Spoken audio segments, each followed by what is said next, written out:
Action হলে তার reaction হতে হবে। যা, যা বলে দে তোর বাপ এসেছে। ডায়লগ ভাই। খাদানের প্রি-ট্রেইলার দেখলাম ১ মিনিট ১৪ সেকেন্ডের। চোখ ধাঁধিয়ে গেল। এক ট্রেলারের ভিতরে এত কিছু দেখাইলো। ইদিকা পলকে দেখাইলো। দেবের ২ টা দেখাইলো, ক্যারেক্টার দেখাইলো। যিশুকে দেখাইলো। আরো অনেকগুলো ক্যারেক্টারকে ইন্ট্রোডিউস করলো প্রি-ট্রেইলারে। টিজার আগেই ছাড়ছিল। টিজার থেকে প্রি-ট্রেইলারে কিন্তু নতুন অনেক কিছু আছে। টিজারে ইদিকা পল ছিল না। এখানে ইদিকা পলকে এড করা হইছে। তবে যিশু মাঝখানে একটা ডায়ালগস দেয়।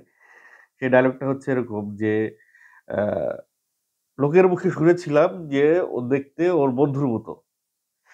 এখন এসে দেখতেছে একেবারে হুবহু বাপের মতো। বাপ কা বেটা। মানে অর্থাৎ এখানে বোঝা যাচ্ছে যে দেব সিনেমার কোনো একটা পোরশনে মারা যাবে এবং তার ছেলে বাপের প্রতিশোধ নেবে। এবং যিশু এটা শুরু থেকে শেষ পর্যন্ত সে একজন সাক্ষী হয়ে থাকবে। কিছুটা গল্প প্রি-টেইলারে কিন্তু বলে দিছে। পুরো গল্প বলছে কিনা বা এটাই গল্প কিনা বা গল্পের কতটুকু বলছে হিসাব-নিকাশ বাদ দিলাম। কিন্তু প্রি-ট্রেইলার বলে যে জিনিসটা দিছে, এই জিনিসটা একটা ডায়নামাইট হইছে।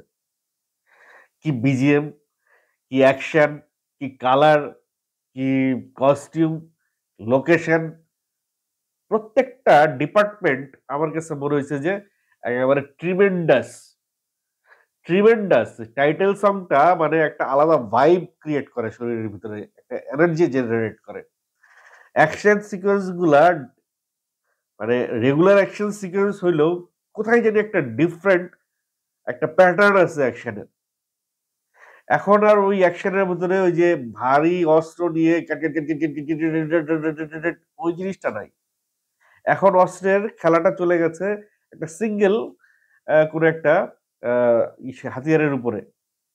কুড়ালটাকে যেভাবে ব্যবহার করা হচ্ছে এই সিনেমাতে, এটা একটা সিম্বল বা একটা ট্রেডমার্ক হয়ে থাকবে এই সিনেমার জন্য। এই খাদানের প্রি-ট্রেইলার, খাদান দেখার জন্যে মানুষের যে আগ্রহ, এই আগ্রহ বহুগুণে বাড়িয়ে দিবে। খুবই ভাল লাগছে আমার কাছে। আপনারা আ যারা দেখছেন প্রি-ট্রেইলার শুরুতেই একেবারে ইউজ হেডফোনস মানে সাউন্ডটা যদি আপনি বুঝতে চান, হেডফোনটা কানে দিয়ে রিয়াল সাউন্ডটা আ ফিল করতে হবে।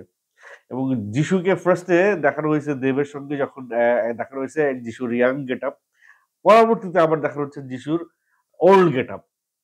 অর্থাৎ যিশু একেবারে শুরু থেকে শেষ অবধি পুরোটা অবজার্ভ করতেছে। পুরো কাল ইসের ঘটনার সাক্ষী হয়ে আছে যিশু।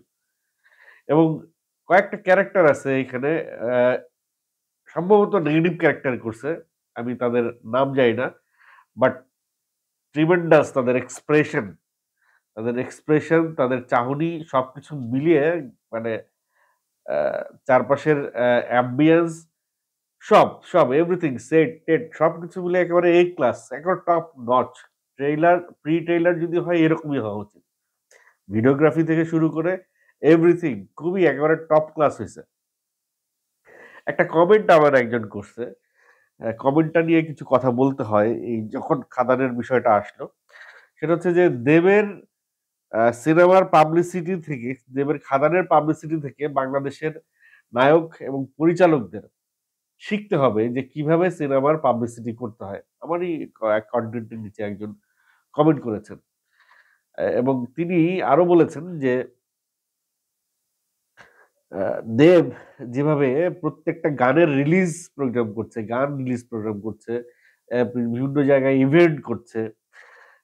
বাসে করে একটা পুরা টিমকে নিয়ে অ্যাক্টিং এ দেবের এই খাদানের পুরো আ কাস্টিং ক্রু, কাস্টিং টিমকে নিয়ে একটা বাসে করে তারা মুভ করছে এক জায়গা থেকে আরেক জায়গায়। এবং সেইখানের ছোট ছোট ভিডিও তারা রিল গুলা আপলোড করতেছে। এই যে দেবের যে দেব তো obviously কলকাতার সুপারস্টার। যেমন বাংলাদেশের শাকিব খান সুপারস্টার। তো সেই জায়গা থেকে দেব চাইলে এত কিছু নাও করতে পারত। তারপরেও সে কেন এত কিছু করছে? কারণ দেবেরও টার্গেট কিন্তু শুধুমাত্র কলকাতা না। তার টার্গেট বিয়ন্ড কলকাতা। সে পুরো ইন্ডিয়াকে ধরতে চায়, পুরো ওয়ার্ল্ডকে ধরতে চায়, পুরো বাংলা ভাষাভাষীদেরকে ধরতে চায় এবং সে তার টার্গেট অনুযায়ী সে ঠিকঠাক পথে এগুচ্ছে। বাংলাদেশেও কিন্তু দেবের অনেক দর্শক আছে, শুধু বাংলাদেশে না, বাংলা ভাষাভাষী যত মানুষ পৃথিবীতে আছে সবাই মোটামুটি কম বেশি দেবের সিনেমা দেখে বা দেবকে দেবের সিনেমা পছন্দ করে। তো সেই জায়গা থেকে দেব তার সিনেমার একটা মানে সেরা আউটপুট আসবে কি করলে তার সবগুলো কাজই সে করবে, তার সবগুলো স্টেপসই সে নেবে, এটাই স্বাভাবিক। ওই জিনিসটাই এক দর্শক এক মানে অডিয়েন্স লিখেছেন যে দেবের খাদানের পাবলিসিটি থেকে শেখা উচিত আমাদের দেশের ডিরেক্টর এবং নায়কদেরকে। ঘরে বসে থেকে শুধুমাত্র পডকাস্ট করে আর কয়েকটা চ্যানেলে গেলেই কি সিনেমার পাবলিসিটি হয়ে যায়? দিন পাল্টাইছে, যুগ পাল্টাইছে ভাই। এখন পাবলিসিটির চেহারাও পাল্টাইতে হবে। পাবলিসিটির ডাইমেনশনও পাল্টাইতে হবে। একটা সিনেমা মানে হচ্ছে একটা উৎসব। একটা একটা সিনেমার টিম যখন একটা এরিয়াতে যায়, সেই এরিয়াতে একটা উৎসব লেগে যায়। আগে আপনারা দেখছেন যে কোন এলাকায় যদি মেলা বসে, সেই এলাকায় মেলাকে কেন্দ্র করে একটা উৎসব শুরু হয়ে যায়। সেই মেলাকে কেন্দ্র করে চানাচুর, খাবার-দাবার, বিভিন্ন জিনিস মেলাকে কেন্দ্র করে ওইখানে ১ সপ্তাহ চলতে থাকে।